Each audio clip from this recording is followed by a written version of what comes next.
This KFAN podcast is sponsored by Builders and Remodelers, exclusive Twin Cities provider of Elements Windows. Get the highest quality windows at unmatchable value. Visit buildersandremodelers.com for more details. Join us out at the Minnesota State Fair Thursday through Labor Day for your favorite fan shows, chances to win great prizes, and to stock up on our new KFAN merch. You can come find us in Carousel Park. Same spot at the KFAN booth. It's powered by Culligan. Stop by the Culligan Hydration Station at the Minnesota State Fair on the corner of Dan Patch and Cosgrove. You can fill your bottle for free with cold Culligan water. Culligan, water you love. Do you remember Jazz 88? They used to be our teammates here, sort of. They oh, yes, worked on the other side of this very floor. Yep. Now we've kind of spread out. Sales people are in that direction. They just sent out a tweet 8 minutes ago with video. Watch out for the man wearing a captain's hat on a motorized mobility chair making a mad dash on the freeway, Highway 62 at Shady Oak. Okay. It's kind of our neighborhood. Doesn't look safe. No. Does not look like a good idea. I don't know what the circumstances are there, but if you see said individual, don't get distracted because it doesn't look like. My guess is that sort of chair is not legal on a highway. But it's there's some very interesting video on it as we speak. We've got Johnny Athletic coming up at 5:30 today. We'll keep an eye on the ongoing meetings between the president, a number of European leaders, and Zelensky at the White House, the so-called Ukraine summit. Whether it might actually lead to anything positive or constructive or even bring the peace. So we'll keep you informed on that.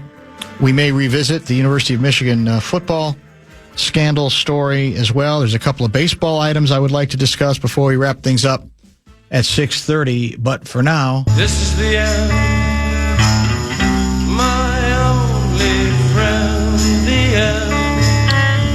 So last night, being the Bears rube that I am, I did lock in on their second preseason game, national TV, via Fox.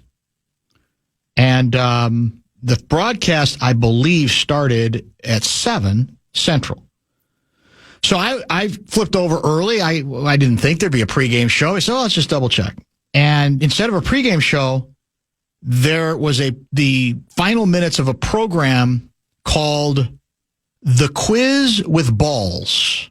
Okay. You familiar with this show? I'm not. The Quiz with Balls.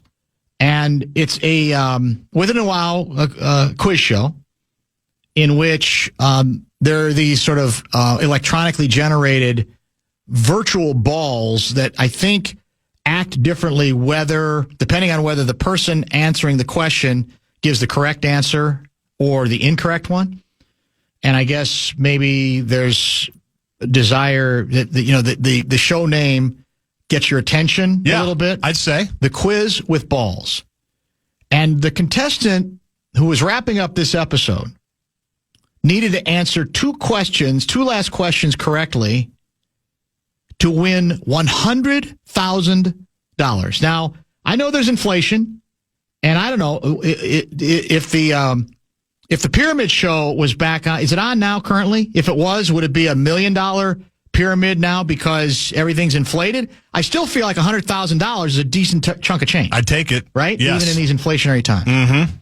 So I'm thinking, well, it's going to be a long shot, $100,000. I mean, these questions, they're going to have to be extremely difficult, right? I mean, just by definition, that's the way it works. The closer you get to the money, the harder they make it.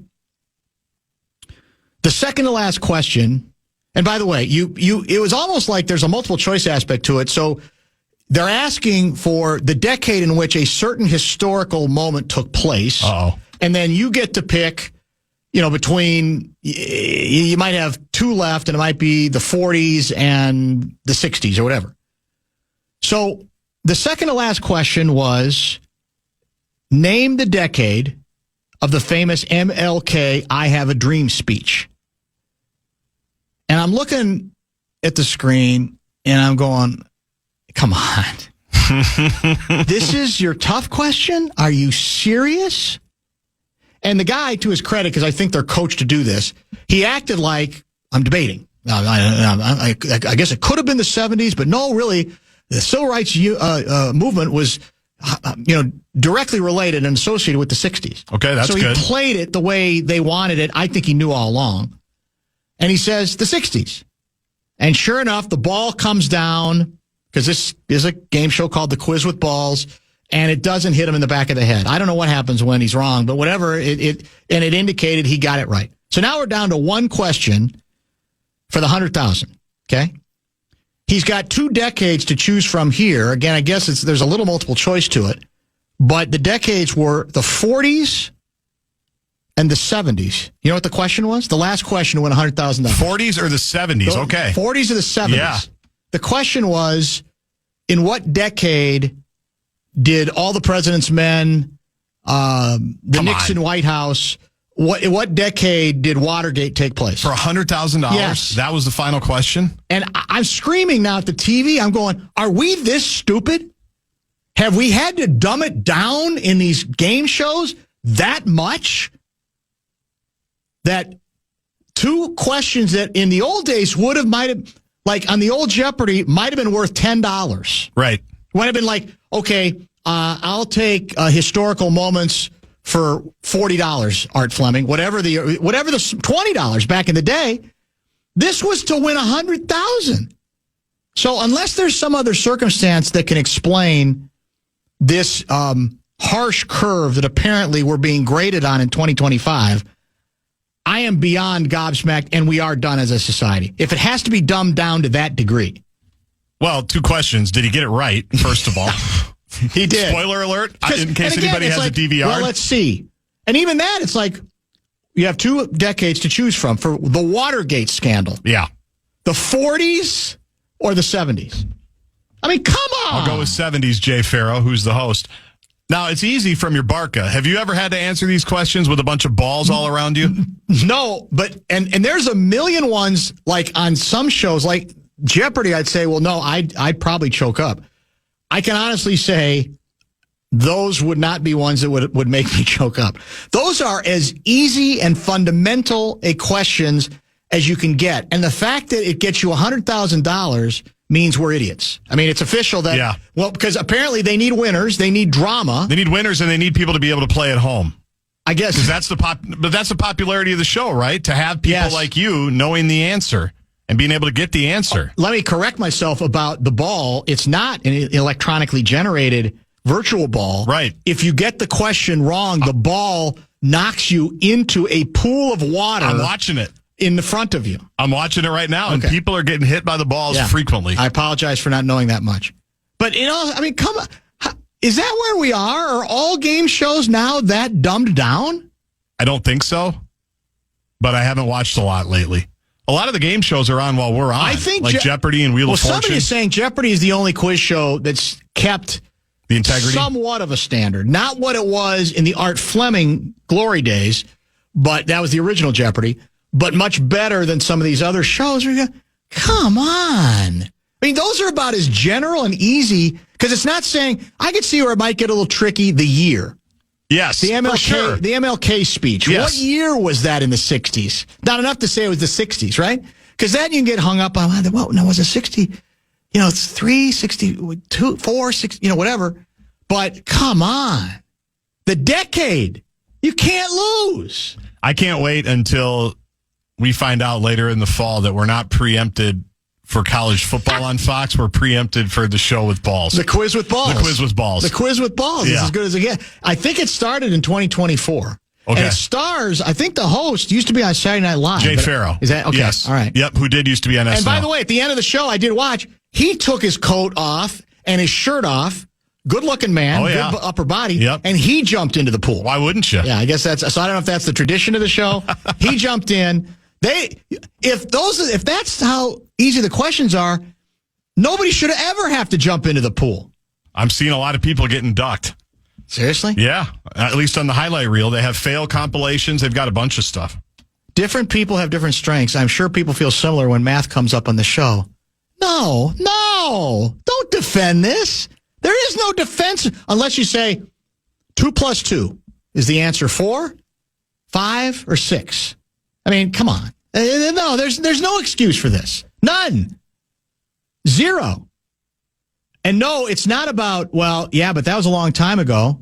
If you grew up in the 60s and 70s, it's easy. I did not. And you didn't, and you know that. Yep. I didn't grow up in the 40s and 30s, but I can tell you a lot of stuff about what decades in which things happened. Let's see. What decade did the U.S. enter World War II? I mean, come on, what are we doing? I wasn't around then. And you know the date, right? December 7, 1941. Pearl Harbor. Pearl Harbor. Was it not? A day that will live in infamy, as FDR said. Not Theodore Roosevelt, but FDR. Mark from Crystal writes, I host bar trivia 2 nights a week. I'm constantly surprised by what players don't know about basic history, regardless of era. This is why Trump ended the DOE. DOE, what does that mean? What's the bit? I don't understand the rip. I don't know. Dan, you should watch the 1% Club. What's that? Not an easy quiz show. I'm not even sure I'm familiar with that one. They need to get balls in their name, though. Well, that catches everything. It's because that changes the whole thing. It does. The quiz with balls. And there's no guessing what that show's about. Oh, that's the beauty of it. True. Right? You need that simplicity now. Just tell us what it is. Dan, don't make us think. They just want you to talk about the show, free advertisement. It's called rage baiting. I don't really think the quiz with balls knows we exist. Not yet. Well, yeah, I guess at this point, maybe. I don't know. Until we have to have Jay Farrell on Enough Said to help promo. What day was it on? Sunday night? Well, I mean, it was on last night. Yeah. I don't know what its regular day is. Seems like it's been picked up for a couple of seasons, so people are watching. Dan, the Initials game Friday morning in High Yard Radio app is pretty tough and not dumbed down. I agree. Initials game's several exponents harder than this. Yes. It's not even close. Yes. Balls or no balls. It's more difficult. I see why they ended the Department of Education, That's what he meant. I was thinking Doge. I had Doge in my head. I had Doge, I had Dow, I didn't have Department of Education. So we can blame this on this slippage on the Department of Education. I see. I gotcha. Well, Dan, the U.S. entered World War II following the declaration of war on December 8th, technically. But in the quiz with balls, you wouldn't have to know that. Because all they would ask you, what decade did we enter World War II? That's all they would ask. So I was flummoxed by the whole thing. I was very How many questions to get to the $100,000? Well, do you know? See, I didn't watch. You just caught the tail end. I just caught the tail end, and I don't know. Maybe for some reason they make the questions tougher earlier. That generally isn't the way it works. I didn't think on some of the shows historically that were successful that you try to make it a little bit tougher. Right? Over a period of time, do you not? That's the deal, the progressive nature of it, yes. I bet you in the history of game shows on TV, there's never been 2 easier questions to win, answered to win $100,000. Yeah, that seems pretty... Unless on other quiz with ball shows. Are they podcastable, by the way? Or are they streamable. Streamable? Yeah. Can you go back and... You can. It looked like... Hang on, I got to get off YouTube here. Where can you watch it? You can watch it on Hulu. You can go back and watch other seasons. Yeah. Okay. And it looks like they are in their 2nd season. Maybe 3rd. Dan, the quiz with balls sounds like one of those shows that originated in Japan. That's what all these crazy ones seem to do. That's Chuck from next to Hazelton. I have no idea where it originated. The Floor is a good game show. It features a wide... We have... I feel like, without really watching that much network TV anymore, that right now we have more nighttime game shows than we've had in decades. Probably. Don't we? Yeah. We've got a new version, of the Hollywood Squares. Yeah. We've got, is the new version of Password still out, or did that go away? Not Program Password. I'm talking about TV Password. Password, yeah, with Jimmy Fallon? Yeah, I don't know if that's still out or not. I don't know. We're about to hit that again. It's usually during the year. That's true. Now, summer, right. There's always the special ones, too. Like, that's when Millionaire started, I think. Yeah. Dan, if you ever watch Jimmy Kimmel, Man on the Street, yes, people are that stupid. Well, yeah, I guess some of those. I always thought those were setups, but maybe not. I just assumed that the people were not as dumb as they sounded, but they knew what they needed to say for the bit. Yeah. And so they pretended to not know. So you think they're real? Didn't Leno do a bit like that, too? Yeah, Leno did. He did some version of that. Yeah, Leno did do a version jaywalking, right? He called it jaywalking. Is that what it was? Yeah, and it was always quiz questions, and people would have no idea. It was great. Dan from Rochester writes, Dan, what do you think about Quiz Kessler with balls? That's dangerous. If I bring that up to Kessler, yeah, he'll spend 20 minutes on it, don't you think? Well, I bet he's watched every episode. What decade came after the 1920s? Is apparently another question. Quiz with Balls is on tonight, so there must have been bonus last night. Bonus balls. Bonus balls. Entertaining, but really pretty dumb. Yeah, it... Again, I'm not haughty enough to think that every time I get the right answer on a quiz show that I would have been able to come up with it under heat. Because there is something to what you say. Yes. That Initials is much harder in the studio than it is in your car. No question. And I think most of these where you're in your Barca, you're relaxing, and it comes right to you, and you get into that that bright light situation. I guess it could be white lights too.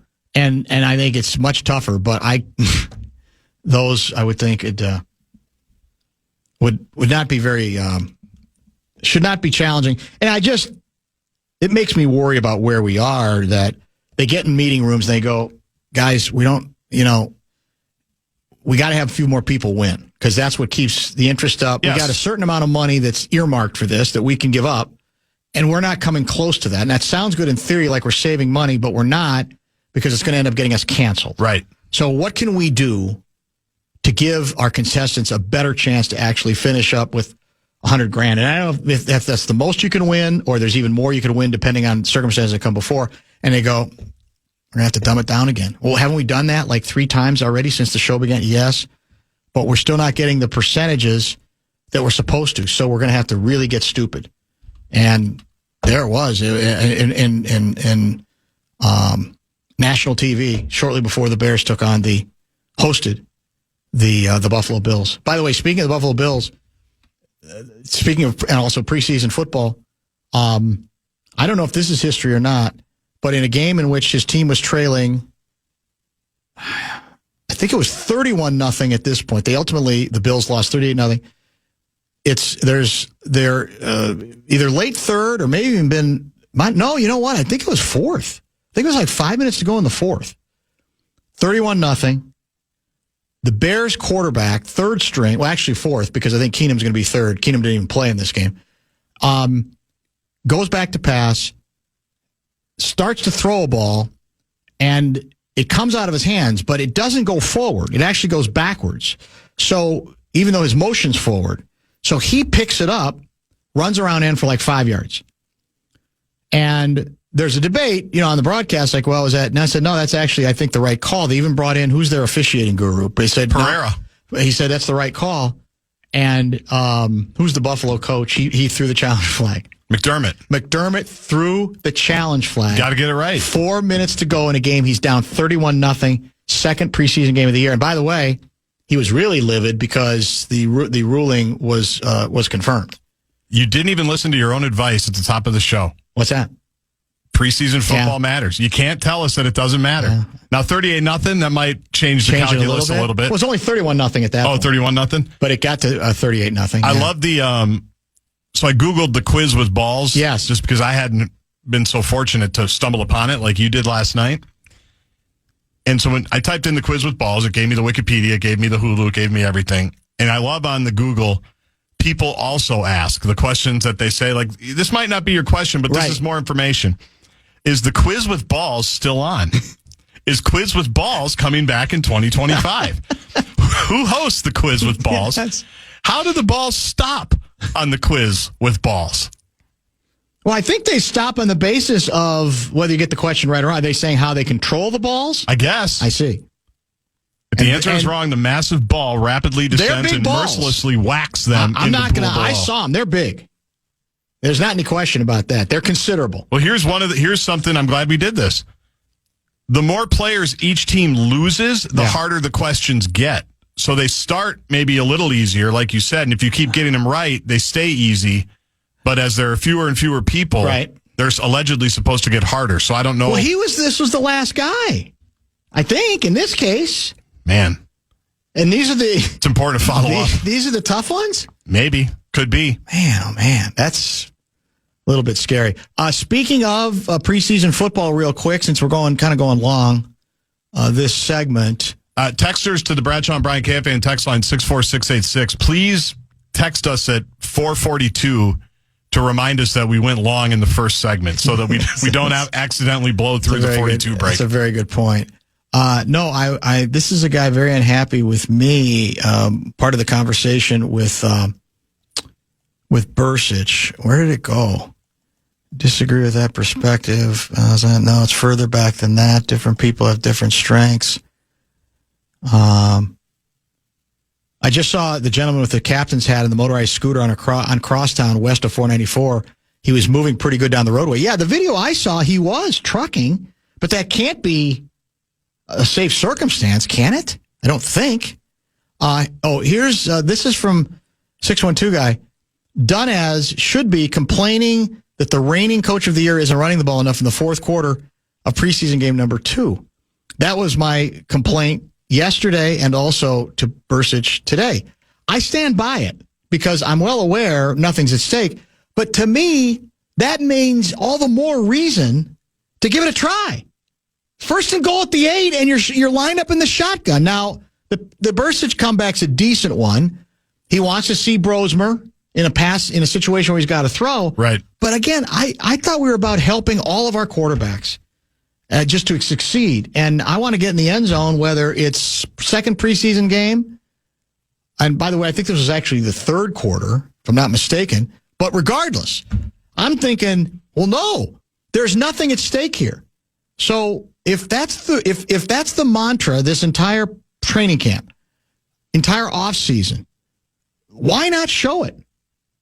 Why not just, all right, or at the very least, see, I'm a big bull. I do not like running or I don't like doing everything out of the gun. Right. When you're inside the 10-yard line, I like the quarterback being at the line of bleeping scrimmage. I just do.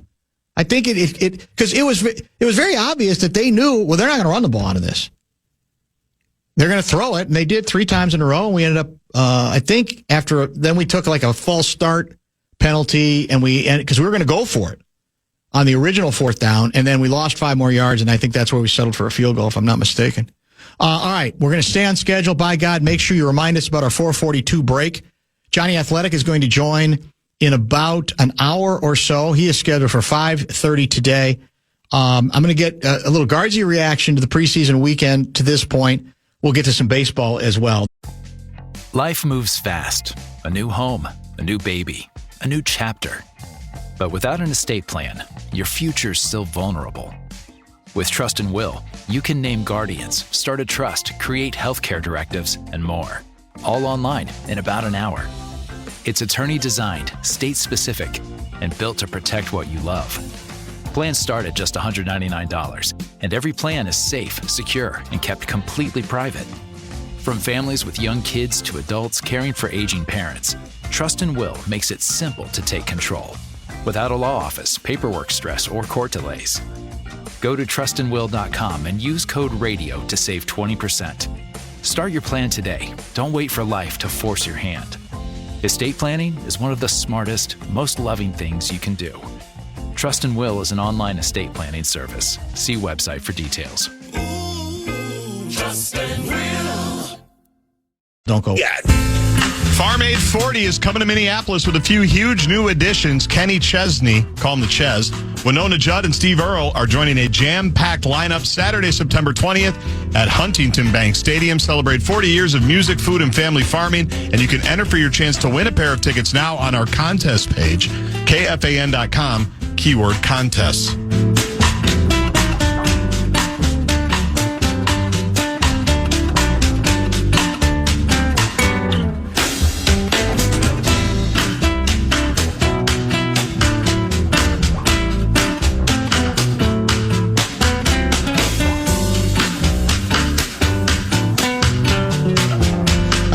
again, it's as predictable as the, is it the Swallows returning to Capistrano? Do they still return despite global warming? Do the Swallows still return to Capistrano? As far as I know, a lot of them make it back. But we don't know that. I don't know that, though. You're surmising it. I'm guessing, yeah. Hadn't thought about it. I mean, there's a lot of factors here that might have some impact on that. Let me know if you know all about the Swallows returning. And where is Capistrano? I don't think I even know that. I don't either. Somebody who's been there. Louis probably been there 4 times. I'm sure there's a. He's probably watched the Swallows return from his Four Seasons balcony. I'm guessing, right? His Four Seasons hotel balcony. What was I going to ask? Oh, here it is. We're being reminded, like we didn't know this, and we'd forgotten this, or we're too stupid to know this, that in the end, what will determine Twins' success won't be money spent. It won't be payroll. It will be how the young talent improves, comes together, and creates a solid core to the lineup. Tweet that. I just shake my head in wonderment, man. Who has ever said differently? Who? Of course, there's going to be the insane, irrational Twins faithful that are waiting for and demanding a $300 million payroll and making it all about money. But I'm here to tell you, because I hear from them. I know them. Most Twins fans are remarkably rational. And you know what they know? Several things will be needed to contribute to Twins' success. Or to even attempting to prompt the illusion that the franchise is interested in sustaining said success. Building from within, developing your talent, making smart acquisitions, and then every once in a while, improving your own margin for error by spending. This isn't revelatory. This isn't any sort of... It's the straw man argument, man. And it's ironic because now already it's as if the whispers from within the organization are getting to these folks. Don't forget to tell them, man. You see what the Brewers are doing? Brewers, see their payroll? There's people who think they're the best team in baseball. Which, of course, proves nothing. It proves that every once in a while, a team can come together. Pieces can become greater than the sum of the parts. And they can be successful without spending a lot of money. But none of the objections to the way the Twins have done business are done in a vacuum. Do we have to go back over the history? Do we really? What took place a couple of years ago after we finally won a playoff series? Now, you can say, well, was that really the difference between whether the Twins won or lost? We'll never know. We'll never know. But part of running a team is symbolic. Part of it is the message you signal to your own constituency that, well, that was cute and that was fun, but we got to do what we got to do. Sorry. How many times have I said, Twins can do, it's their team. They can do whatever they want. They can say we're up for sale and then change their mind. It's their team. It's their toy. But actions have consequences. Just like elections have consequences. That people are allowed to notice and say, well, that's a bad look.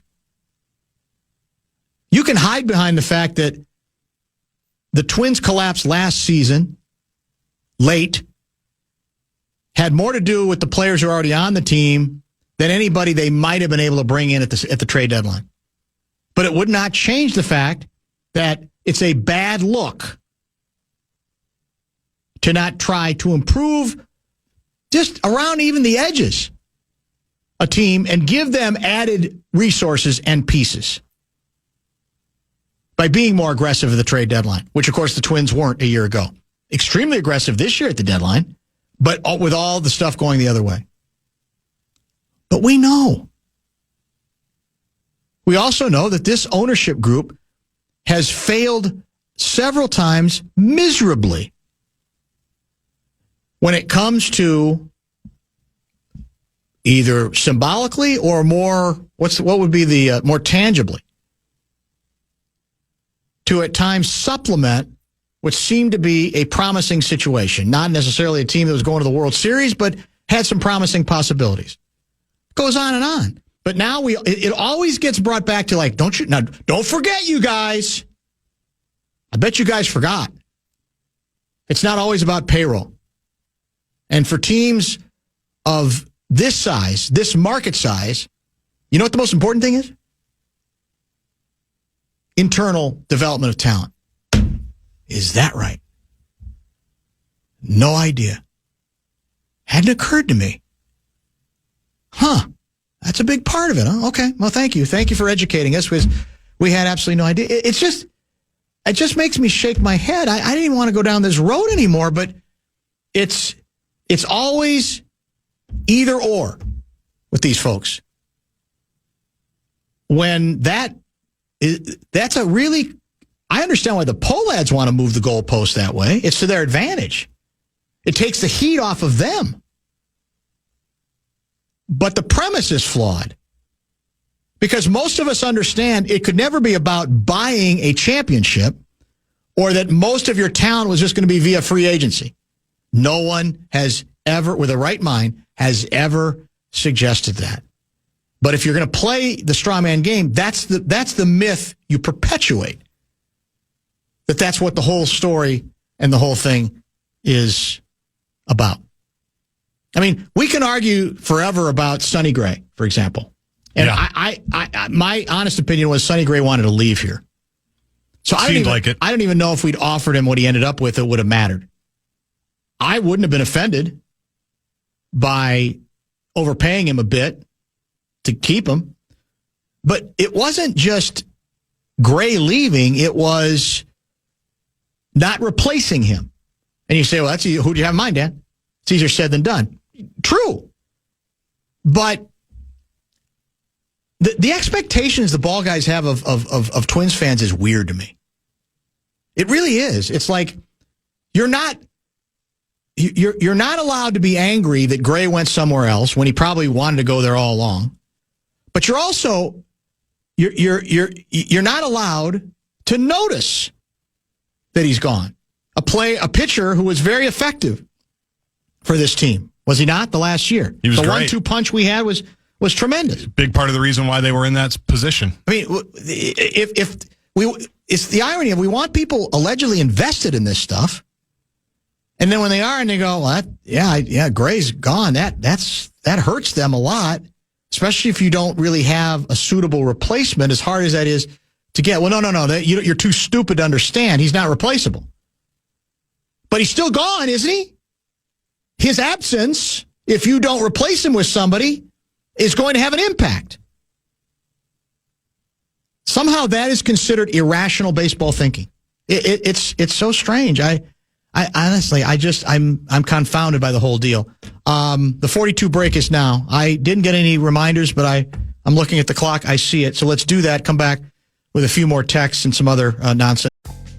Life moves fast. A new home, a new baby, a new chapter. But without an estate plan, your future's still vulnerable. With Trust and Will, you can name guardians, start a trust, create healthcare directives, and more. All online in about an hour. It's attorney-designed, state-specific, and built to protect what you love. Plans start at just $199, and every plan is safe, secure, and kept completely private. From families with young kids to adults caring for aging parents, Trust and Will makes it simple to take control, without a law office, paperwork stress, or court delays. Go to trustandwill.com and use code RADIO to save 20%. Start your plan today. Don't wait for life to force your hand. Estate planning is one of the smartest, most loving things you can do. Trust and Will is an online estate planning service. See website for details. Trust and Will. That's when we come. Well, America's mystery cards are back. We're bringing them to you all summer long. You can come grab yours at KFAN events throughout the summer, wherever you see our KFAN street team. Then make sure to redeem them at Mall of America for fun prizes and big discounts. Full list of events, KFAN.com, keyword calendar.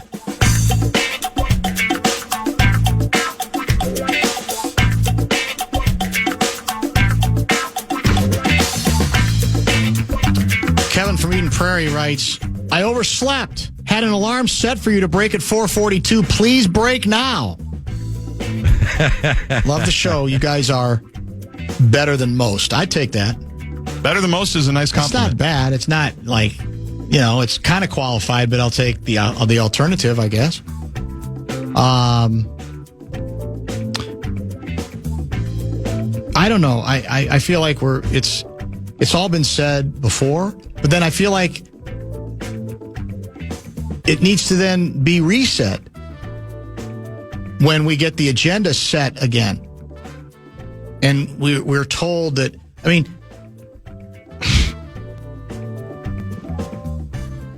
it leaves out so much, too. Most recently, here's what makes no sense to me. If you believe in the notion that the players you have, your young players and the players you develop are the key to this, how does that explain gutting the bullpen? There's still no rational explanation for it. I'm sorry. There just isn't. We're not supposed to notice that either? That's immaterial because the Twins weren't that good anyway? Yeah, you can make that argument, but how could any ball guy with a straight face say that we have any chance, even if some of the young players get better, to develop anything very quickly when you've got to start over in the bullpen? It's just not even logical. Most of us are rational enough to understand it's not all about payroll, but payroll can help you along. Payroll can help you around the edges, and maybe occasionally you break through and get a key piece that might make a difference. And again, we don't expect to be able to paper over our mistakes the way the Dodgers can, or the Padres are, or any of the other big market teams, or teams spending like a big market, regardless of whether they are a big market. But nevertheless, you spend a little bit more. You at least get to, what was the percentage we quoted from Gleeman Friday? 70% of average. Of average, which we rarely do. Maybe you can semi-paper over some of it, or maybe you give yourself another option, or maybe somebody else internally who's struggling doesn't have as much heat on them because there's another player who's taking up some of that slack. On the basis of it's all about your young talent, you can talk yourself out of ever spending any money. What the hell is that? Where does that leave you? And we're also aware, I think most of us, that there's no guarantee that a new ownership group, had there been one, was going to turn everything around. Yes, we knew that too. Don't make that another straw man argument. Isn't it kind of self-evident that if you have a billionaire, individual or group, that is motivated enough to spend the money necessary to buy a Major League Baseball team, that even if they're on the conservative side, they're going to do it at the front end with a little bit more ambition, a little bit more aggressiveness. That's what people hoped for. That's not difficult to understand. Shouldn't be difficult to understand. We're well aware they could hire terrible people. I think, again, most baseball fans knew that there was no guarantee on any of this. A texter writes, No, that's not it. Dan, you've done an excellent job of defining the general point of view and disposition of a ball guy. Could you perhaps get on a soapbox quick and explain how one loses one's rationality and becomes a ball guy? They seem brainwashed like a cult seeking edification. Please and thanks. I have my own theories on it. It in many cases just could be a legitimate difference of opinion that no one has, the monopoly on wisdom. Opinions are opinions. But I do think, you and I have talked about this. I don't know how much we've talked about it on air. I think we've talked about it some on air before. I believe some of it comes from a frustration. This station is identified with anti-Pollad sentiment. Is that fair to say? I think it's pretty fair. Pretty fair. And I think people who aren't necessarily associated with the station or are bothered by that decide, well, I got to double down on going the other way, even if it's at the risk of undermining some of my own credibility. And because in other contexts, a number of these people will call out management or decisions that the Twins have made, but it has to kind of be on their terms. So I think some of it, I'm not saying that's all of it, but I think that's some of it. And it's this feeling of, well, if you do criticize the Pollads, you must be stupid or you must not. You don't get ball. Be around the team enough or be around ball. How much is Aaron Gleeman around the team? Quite a bit now. Well, constantly now, so certainly at home, right? Now check out the stuff he's said and written, especially most recently. So I think some of it's that. It's sort of almost like a competitive kind of a thing. Well, I got to go the other way, and they're over there belly aching about payroll again. And some of that is done on our end is no question a bit. I mean, there's a place where it becomes bit-like. That's always the case on any of the shows on this station, but that's not all of it. And again, I mean, talk to Chip Scoggins about it. Now, but again, he's at a disadvantage because he's not a ball guy. He's not a confirmed ball guy. Never right? been a ball guy. Never been a ball guy. And he's saying, what's going on here? What are we doing? Why is it difficult to understand that there might be some dissatisfaction with the approach that this group has made? And again, how in the hell, if you want to separate this, you can, but you can't. How can you defend the indefensible when it comes to the strategy, the public statements that especially Joe Pollad has made over a period of time? Then ball guys are going to be surprised if their folks going, what's happening here? What are we doing here? So that you want to take a shot at that before we hit the top five? No, I think we can stay on schedule. Yeah. All right, let's do this. We'll make this the top of the order break. Don't forget, a top of the hour break, I should say. Johnny Athletic will join. He's a non-ball guy, too. Well, maybe we'll ask him the same question. Confirmed non-ball guy. Top five will include what? Score one for the Immortal Chamber, and he's JJ.